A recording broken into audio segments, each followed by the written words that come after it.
ACP ఆఫీస్కి హాజరవ్వాలి. కానీ high drama వాతావరణం అయితే మనం చూసాము. ఒకవైపు మనతో పాటు లీగల్ సెల్ అయితే ఉంది, సోమభరత్ గారు ఉన్నారు. Hello sir. కానట్టు ఎందుకంటే ఇప్పటికే చూస్తే విచారణకు హాజరైనట్టేనండి. నేనైతే విచారణకు హాజరైనట్టుగానే భావించాల్సి వస్తుంది. మేము విచారణకు హాజరవ్వడం కోసమే వచ్చాము. తర్వాత కార్యకర్తలు ఎవరు రాలేదు. సింపుల్గా ఒక కారులో తన కేటీ రామారావు గారు తర్వాత ముగ్గురు అడ్వకేట్లం వచ్చాము. విచారణకు హాజరవుతామని అంటే కనీసం బిల్డింగ్లోకి ఎంటర్ కానియలేదు. మీరు అందరు చూశారు.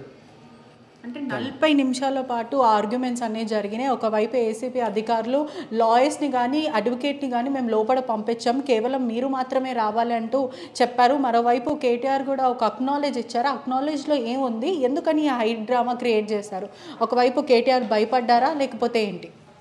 భయపడేది ఏముందండి, తప్పు చేసిన వాళ్ళు భయపడాలి. కేటీఆర్ ఏం తప్పు చేయలేదు, దాంట్లో భయపడాల్సిన విషయమేం లేదు. నోటీసులో ఏమిచ్చారు, మీకు తెలిసిన విషయాలు చెప్పండి, డాక్యుమెంట్స్ సబ్మిట్ చేయండి అని. ఇందులో కేసు లేదు, నేనేం తప్పు చేయలేదు, తర్వాత ఏ రకమైన నేరం జరగలేదు ఇందులో అనేది స్పష్టంగా హైకోర్టు ముందు అఫిడవిట్ ఇచ్చాం. మేము ఆ అఫిడవిట్ కన్నా ఎక్కువ చెప్పేది ఏముండదు ఇక్కడ. అఫిడవిట్ మేము క్వాష్ ప్రొసీడింగ్స్ వేసినప్పుడు దాంట్లో అఫిడవిట్ కూడా ఇచ్చాం. ఆ అఫిడవిట్లో ఏదైతే ఉందో తర్వాత వాళ్ళు వేసిన కౌంటర్కి రిజైండర్ వేసాము. ఆ రిజైండర్లో కూడా క్లియర్గా అన్ని విషయాలు చెప్పినాము. అంతకుమించి చెప్పాల్సింది ఏమీ లేదు.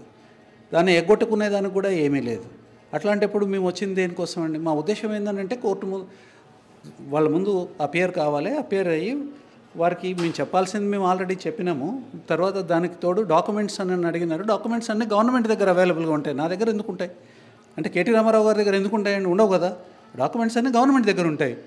ఆ గవర్నమెంట్ దగ్గర ఉన్న డాక్యుమెంట్స్ ఈ విషయం చెప్పడానికే ఇవాళ. తర్వాత ఇంకొక విషయం కూడా చెప్పాల్సిన అవసరం ఉన్నది. కోర్టు జడ్జిమెంట్ రిజర్వ్ చేసిన తర్వాత ఈ విషయాలన్నీ చెప్పాల్సిన, మీ దగ్గర చెప్పాల్సిన విషయాలన్నీ కోర్టు దగ్గర కూడా చెప్పినాము. కోర్టు జడ్జిమెంట్ రిజర్వ్ చేసింది. చేసిన తర్వాత ఇప్పుడు మీరు 6వ తారీఖు నాడు, ఇంత తొందర అవసరం లేదు దీంట్లో, జడ్జిమెంట్ వచ్చిన తర్వాత పిలవండి, మేము వస్తాము.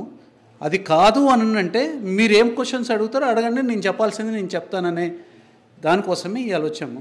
కేవలం అడ్వకేట్స్ వచ్చినారు అని చెప్పేసి అడ్వకేట్స్ ఏమైనా దొంగలా, లేకపోతే విచ్ఛిన్నకారులా, టెర్రరిస్టులా? ఫండమెంటల్ రైట్ అండి. Advocate assistance is part of fundamental right to defence. ఇప్పుడు మీరేం చెప్తున్నారంటే ఫండమెంటల్ రైట్ ఎవరికైనా సరే ఒక హక్కు ఉంటుందని మీ వైపు నుంచి వస్తుంది. ఏసీపీ అధికారులు మాత్రం హైకోర్టు ఎక్కడ ఇవ్వలేదు కదా లాయర్తో పాటు విచారణకు హాజరవ్వాలని, విచారణకు సహకరించమని ఆల్రెడీ హైకోర్టు రూల్స్ పెట్టింది. ఆ తర్వాత కూడా ఎందుకని విచారణకి సహకరించకుండా కేటీఆర్ ఇలా చేస్తున్నాడని ఏసీపీ అధికారులు ఫండమెంటల్ రైట్ ఉన్న తర్వాత హైకోర్టు ప్రత్యేకంగా ఆర్డర్ ఇవ్వాల్సిన అవసరం లేదు. ఈరోజు వాళ్ళు అడ్వకేట్లను రానిలేదు కాబట్టి, ఫండమెంటల్ రైట్స్ని వయలేట్ చేసినారు కాబట్టి, ఫండమెంటల్ రైట్స్కి రాజ్యాంగం యొక్క ప్రొవిజన్స్కి వ్యతిరేకంగా పోయినారు కాబట్టి మేము హైకోర్టులో మేము రిలీఫ్ తీసుకుంటాము. ఎందుకంటే మేము కారణం లేకుండా అడగలేదు అడ్వకేట్ అసిస్టెన్స్. మొన్న నరేందర్ రెడ్డి గారు అరెస్ట్ చేసినప్పుడు, మాజీ ఎమ్మెల్యే ఎమ్మెల్సీ వారిని అరెస్ట్ చేసినప్పుడు జరిగిన ఇన్సిడెంట్స్ అన్నీ మీరు చూసినారు. ఒక గుండాలు చేసిన పద్ధతిలో ప్లెయిన్ క్లోత్స్లో ఎవరు పోలీసులా ఎవరో తెలియదు, వాళ్ళు వచ్చి అతన్ని గుంపుగా అతన్ని ఎత్తుకొని పోయి లోపల పడేసేసేసి విసిరేయడము. ఆ తర్వాత అతన్ని ఎక్కడ తీసుకుపోయారో తెలియదు. అతనికి కనీసము fundamental right to know why is arrested అనేది కూడా వైలేట్ చేసేసేసి అతన్ని తీసుకొని పోయి ఎక్కడో ఒక రోజంతా పెట్టేసేసి ఆ తర్వాత ఆయన కన్ఫెషన్ ఇచ్చిండని చెప్పి ఒక రాంగ్, అంటే ఒక ఫ్యాబ్రికేటెడ్ డాక్యుమెంట్ని కోర్టులో ఫైల్ చేయడము.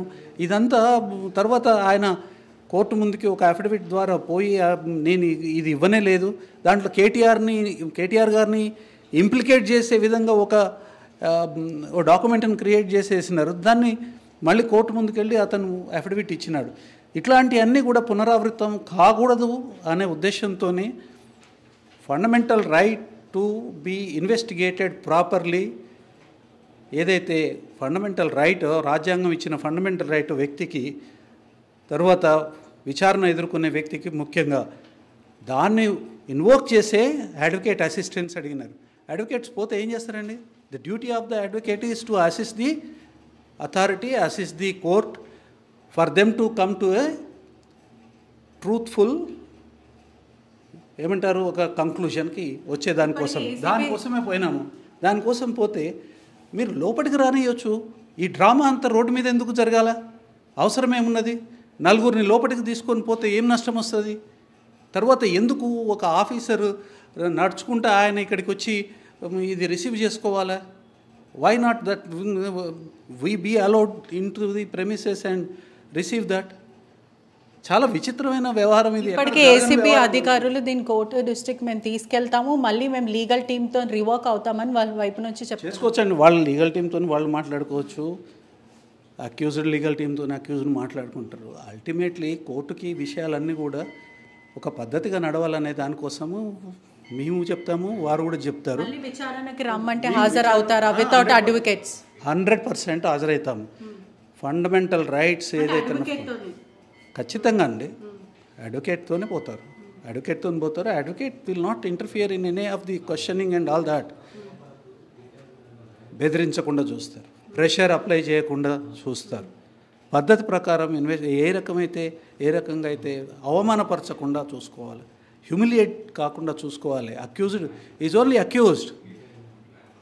మీ అక్యూజేషన్లో ఎంత నిజం ఉంది ఎంత నిజం లేదనేది ఇప్పుడు ఏం నిర్ణయించలే కదా. అప్పటిదాకా తను సిటిజనే కదా. సిటిజన్కి ఏ రైట్స్, ఆ రైట్స్ అన్నిటిని కూడా తప్పనిసరిగా ఫాలో చేయాలి. 100 జడ్జిమెంట్స్ ఉన్నాయండి సుప్రీంకోర్టులో. సుప్రీంకోర్టు ఇచ్చిన జడ్జిమెంట్స్ ఇట్లాంటి సందర్భంలో అనేకం ఉన్నాయి. కాబట్టి మేము చిత్తశుద్ధితోని చట్టాన్ని ఫాలో అయ్యి ఏసీబీ అధికారుల యొక్క నోటీస్ని అమలు చేసేదానికోసమే మేము వెళ్ళాము. దాన్ని ఉపయోగించుకోకపోవడము దురదృష్టకరం, తప్పు. మాకు ఇవాళటికి కానీ తర్వాత కానీ ఎప్పుడు కానీ చట్టబద్ధంగానే ఉంటాము, చట్టానికి కోఆపరేట్ చేస్తాము.